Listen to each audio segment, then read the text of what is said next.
Wa inna ilaihi raji'un. Aduh, serem banget saya nontonnya. Kita kadang nggak tahu ya, berarti ajal itu nggak nunggu kita tua, mau umur kita berapa aja, ajal itu bisa datang. Aduh, yuk kita langsung bahas aja. Habib Usman, mohon izin Bib, aku mau nanya nih Bib. Bener ya Bib, ternyata kadang tuh ada anak muda, ntar aja saya tobatnya kalau udah tua gitu ya. Padahal namanya meninggal itu kan kita nggak tahu ya. Bib, bener gak sih katanya kalau kita meninggal itu, kita akan meninggal sesuai perilaku atau kebiasaan kita. Emang iya Bib? Nah ini mohon penjelasannya Ya, nih Bib, silakan. Afwan Kang Mikdad, Ustadz Syam, Ustadz Maulana. Bismillahirrahmanirrahim. Allahumma salli ala Sayyidina Muhammad wa ala ali Sayyidina Muhammad. Di dalam kitab Ibnu Katsir dan para ulama lainnya, mereka sepakat bahwasanya annahu man asha ala syai'in mata alaih. Siapa orang yang sungguh melakukan perbuatan yang di dalamnya dilakukan setiap harinya, atau siapa saja yang hidup di atas suatu kebiasaan tertentu, atau dia melakukan perbuatan yang setiap hari dia lakukan, sebagaimana dia contoh, dia biasa mancing, ya kan, atau dia biasa main gaplek, dia meninggal dalam keadaan tersebut, ya kan, dia meninggal dalam keadaan tersebut, mata alaih, maka dia akan diwafatkan atas perlakuan atau perilaku atau perbuatan atau kebiasaan yang setiap hari dia lakukan. Kalau dia hobinya main judi online, subhanallah, astagfirullahaladzim, dia meninggal dalam keadaan tersebut, tiba-tiba dia meninggal. Atau biasa main game, dia meninggal dalam main game. Nah, berharaplah kebaikan yang dia lakukan untuk meninggal dalam keadaan baik. Jadi janganlah melakukan perbuatan buruk sehingga dia meninggal dalam keadaan keburukan. Banyak manusia yang kita lihat dia meninggal ada di tempat yang tidak baik. Dia meninggal bersama dengan orang yang tidak baik. Dia meninggal melakukan perbuatan yang Allah tidak ridhoi. Karena kebiasaan yang dilakukan. Tapi alhamdulillah banyak yang kita lihat ada yang meninggalnya dalam keadaan sujud. Sujud kepada Allah Subhanahu wa taala. Lagi sujud bahkan berjamaah salatnya. Bahkan jadi imam. Masya Allah, karena kebiasaannya jadi imam. Kebiasaannya jadi imam. Sujud meninggal, siapa yang gak pengen meninggal dalam keadaan sujud? Semoga kita dalam keadaan manusia atau hamba Allah yang meninggal dalam keadaan sujud atau baca Quran, amin ya rabbal alamin. Kita lihat sahabat Sayyidina Utsman bin Affan radhiyallahu an meninggal dalam keadaan baca Quran. Karena beliau salah satu yang mengumpulkan Al-Quran. Dan inilah kebiasaan yang dia lakukan atau beliau lakukan atau siapapun yang dilakukan dengan kebiasaan yang baik, yang sujud meninggalnya, yang meninggalnya dalam keadaan sholat, yang meninggal dalam keadaan lagi baca tahlil, yang meninggal dalam keadaan lagi baca maulid Nabi Muhammad SAW, yang meninggal dalam keadaan sebut nama Allah la ilaha illallah, meninggal, ini yang kita harapkan. Kita selalu berharap kepada Allah Subhanahu wa taala meninggal dalam keadaan husnul khatimah. Maka lakukanlah perbuatan-perbuatan yang baik yang Allah ridhai, yang berharap kematian menjemput kita. Kematian menjemput kita dalam keadaan baik dan dalam keadaan kita melakukan perbuatan yang diridhoi oleh Allah Subhanahu wa taala sesuai dengan kebiasaan yang kita lakukan. Kalau ibu-ibu tukang gibah tiba-tiba mati gimana? Ya kan? Astagfirullahaladzim. Kalau ibu-ibu biasa nongkrong di jalanan Alhamdulillah. sama tetangganya gitu maksud kan, di ganggang rumahnya, lagi ngomongin temennya, saudaranya atau siapapun, meninggal nggak lama. Aduh ya Allah. Inilah yang kita takutkan. Makanya berkalimat baik, berkata-kata yang baik, kita tidak tahu Israel kapan ada di sebelah kita, tiba-tiba langsung dicabut. Ya kan? Berharap ya Allah meninggalkanlah kami dalam keadaan yang baik, dengan kebiasaan yang baik, dengan perilaku yang baik, dengan perbuatan baik, akhlakul baik. Inilah yang kita harapkan. Tapi ada sebab, ada akibat. Betul. Kalau dia sebabnya baik, dia selamat. Betul. Kalau sebabnya karena dia buruk, akibatnya akan hancur. Auzubillah. Jadi aktivitas kita sehari-hari menentukan ya. Betul. Masya Allah, terima kasih Habib. Boleh tepuk tangan dulu dong Bu. Kadang kita tuh bukan gibah, kita tuh cuma nge-review kelakuan orang-orang aja. Sebenarnya sama aja, nggak boleh juga. Baik, Masya Allah, tabarakallah, ini seperti biasa di Islam itu Indah, kita biasanya kasih kesempatan nih buat jamaah untuk bertanya. Tapi saya mau lihat dulu nih, kira-kira ada yang mau bertanya nggak di sini? Ada nggak Bu? Oh banyak, ya udah kalau gitu tahan dulu, kita masuk dulu ke dalam segmen Tanya Dong Ustadz. Kami semua tanya dong Ustaz. Masya Allah. Baik, sekali lagi saya tanya ya Bu.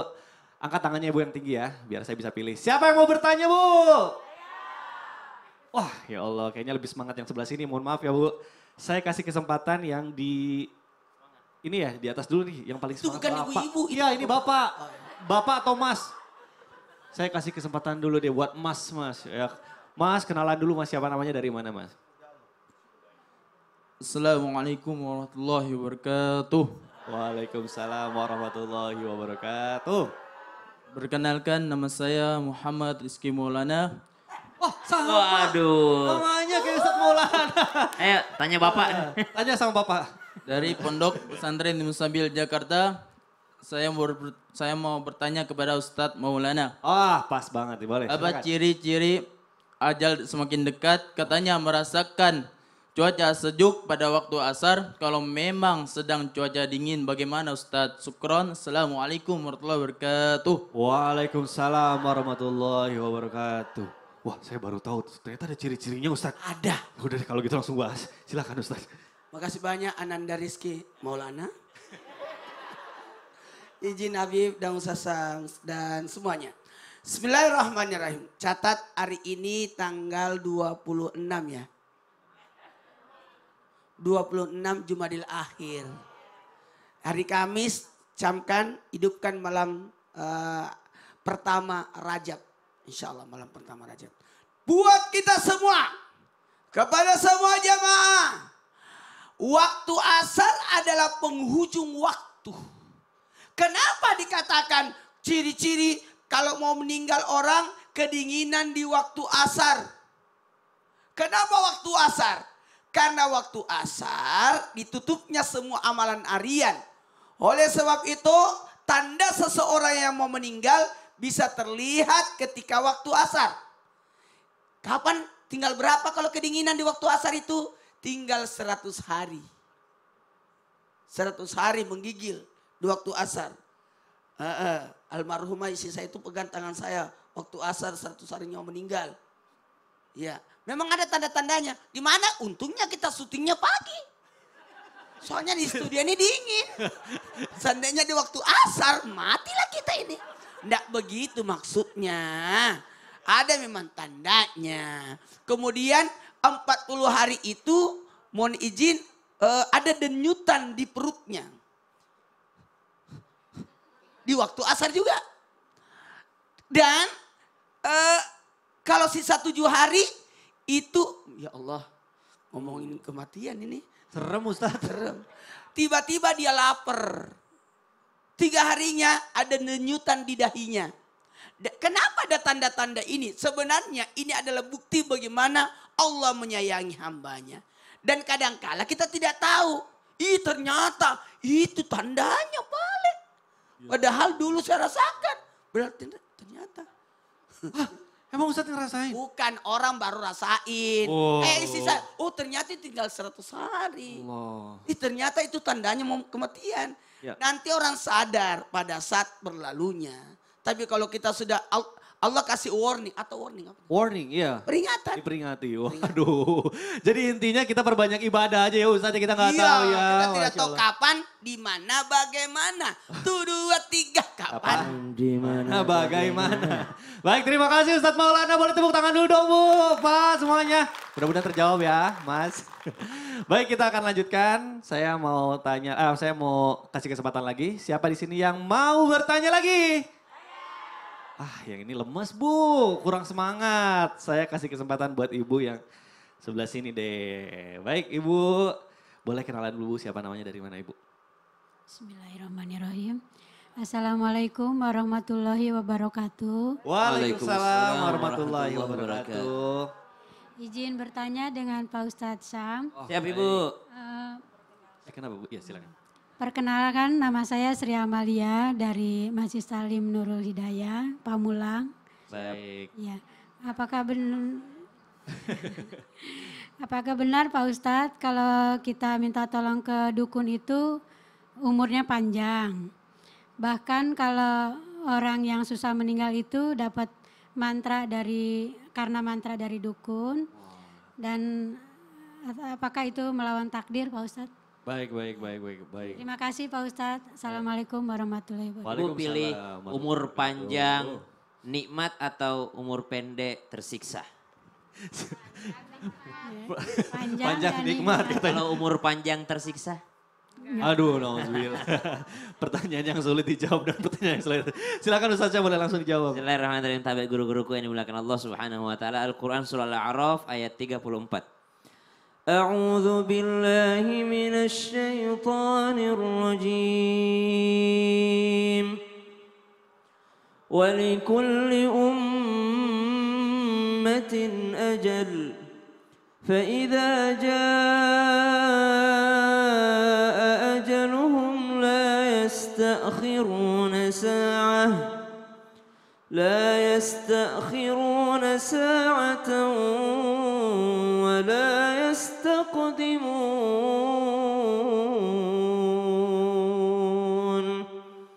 Setiap umat ada ajalnya. Kalau ajal itu sudah datang, tidak akan terlambat sesaat ataupun tidak akan maju sesaat pun. Jadi tidak ada istilah dia minta tolong sama dukun, dukun bisa dia umur panjang. Tidak. Tidak ada istilah dia kemudian punya satu amalan yang menyalahi syariat lalu dia ditunda kematiannya. Kecuali dia mintanya langsung kepada Allah Subhanahu wa taala, itu haknya Allah untuk kasih dia. Ketika Allah kasih dia umur panjang, ya itu terserah dia. Karena kita memang diajarkan untuk berdoa umur panjang. Tapi bisihah wa afiyah. Dengan sehat wal afiat. Kenapa? Ada juga umurnya panjang tapi menyiksa. Menyiksa siapa? Tersiksa dirinya, tersiksa juga orang sekitarnya. Subhanallah. Maka jika ditanyakan ada orang, tapi toh Ustaz ada kasusnya nih. Orang susah matinya. Kenapa? Karena ternyata dia punya ilmu hitam. Ternyata dia punya ilmu sihir. Ternyata dia ada sesuatu di dalam dirinya. Nih Bu, orang mau meninggal dunia didatangi malaikat maut dan malakul mautnya itu beda-beda jenisnya. Orang beriman didatangi malakul maut dengan membawakan kain kafan dari surga. Kain kafan dari jannahnya Allah Subhanahu wa ta'ala yang akan dipakaikan kepadanya dan dicabut nyawanya selembut rambut yang ada di tepung. Ibu kalau bikin kue ada rambut jatuh di situ ditarik bergerak enggak tepungnya. Saking gampangnya dicabut nyawanya. Tapi jenis yang lainnya orang yang tidak taat kepada Allah Subhanahu wa taala, maka malaikat yang datang dengan sangat menyeramkan dan membawakan kain kafan yang kasar lagi gatal dari nerakanya Allah Subhanahu wa taala dan dicabut nyawanya bagaikan dicabut besi yang nempel pada kulit kambing yang sudah busuk. Saking susahnya dicabutnya. Itulah kenapa dikatakan biasanya susah matinya. Bukan susah panjang umurnya, tapi karena saking susah dikeluarkan nyawanya daripada tubuhnya, itu bukan kelebihan. Akan tetapi itu adalah daripada tanda-tanda yang Allah berikan kepada orang-orang yang masih hidup. Lihat nih, orang kalau menyekutukanku, kata Allah Subhanahu wa taala. Lihat orang kalau tidak mau sholat. Lihat orang kalau tidak mau beribadah karena Allah Subhanahu wa taala. Begini nih, bayangin Bu, kita mau pergi rekreasi. Lalu tiba-tiba ada jemputan. Jemputannya Masya Allah mobil mewah, nyaman, lengkap. Ibu mau berangkat umroh deh. Dikasih tiket ini first class, pesawatnya nyaman, hotelnya bagus. Pasti ibu mau berangkat. Tapi ketika sudah sampai bandara, ternyata pakai perahu, pakai pesawat rusak misalnya. Mau ibu berangkat? Gak mau. Itulah kenapa dia tidak mau keluar daripada tubuhnya. Kenapa dia tidak mau keluar? Karena penjemputnya sungguh menyeramkan. Malakul maut yang datang kepadanya adalah malakul maut yang sedang membawakan kain yang kasar dari nerakanya Allah Subhanahu wa taala. Bukan panjang umurnya, akan tetapi Allah sedang memperlihatkan tanda-tandanya kepada orang-orang yang masih hidup. Tapi tidak boleh kita tuduh orang ya. Ya. Ada juga orang yang memang dia belum saatnya memang. Belum saatnya. Ada usianya udah 90 gitu ya, 100 gitu banyak. Belum saatnya, jangan. Ya jangan. Uzur kitanya nggak boleh juga ya. Tugas kita yang hidup hanya mentalkinkan la ilaha illallah. Siap. Terima kasih Ustaz Syah. Masya Allah, boleh tepuk tangan dulu dong Bu. Mudah-mudahan terjawab ya. Baik, saya akan kasih kesempatan satu lagi. Siapa yang mau bertanya, Ibu, Bapak? Waduh, mohon maaf ya Ibu.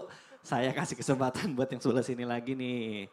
Tadi di baris kedua, nah Ibu Masya Allah yang brosnya, wah menyilaukan. Silakan Ibu, siapa namanya Ibu, dari mana? Assalamualaikum warahmatullahi wabarakatuh.